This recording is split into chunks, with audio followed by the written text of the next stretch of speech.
It's easy to get stuck. Hardships leave us frustrated and discouraged. We lose our way and we begin to retreat. But Jesus called people forward. He called us to follow him. That requires you lift your eyes and see things still ahead of you, always moving forward toward him.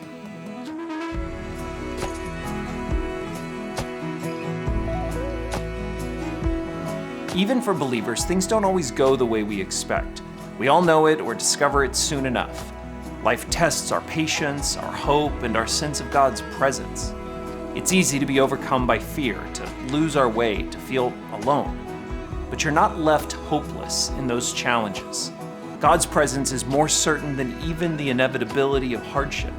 Still, there are times in life we need to be reminded God is present. It's in hardship we learn to recognize it. Christians also learn to depend on him, to wait, and to look forward to his rescue, to the good things to come.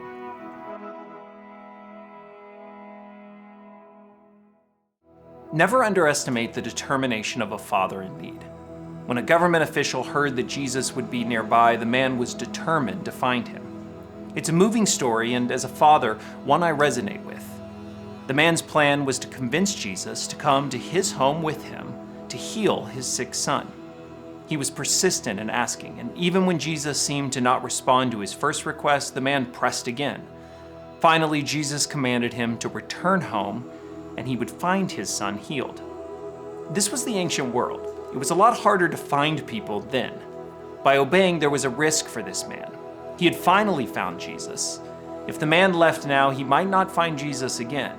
If the boy wasn't healed from this distance, the father might not have another chance to convince Jesus to come with him.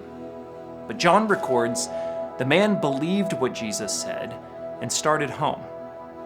That has always impressed me, his simple faith and willingness to go home alone, simply believing what Jesus had said.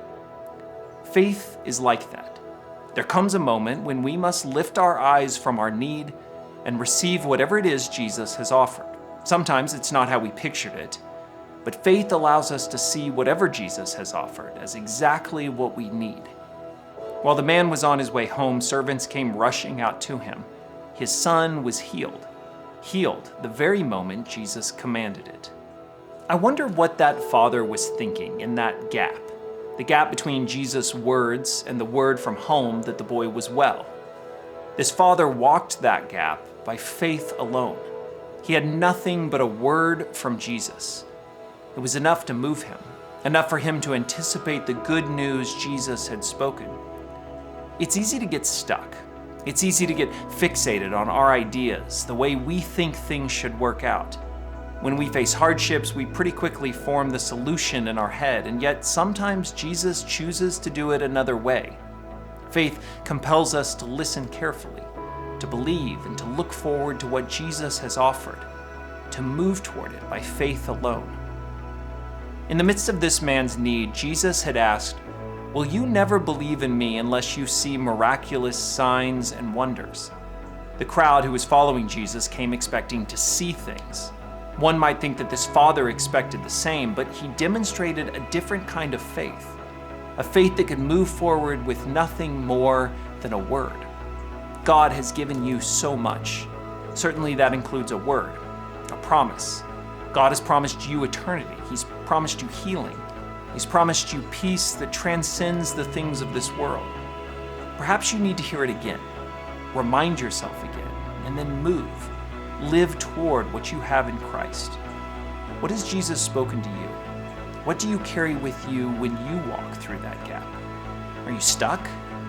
Or can you lift your eyes and look forward to what God has ahead of you?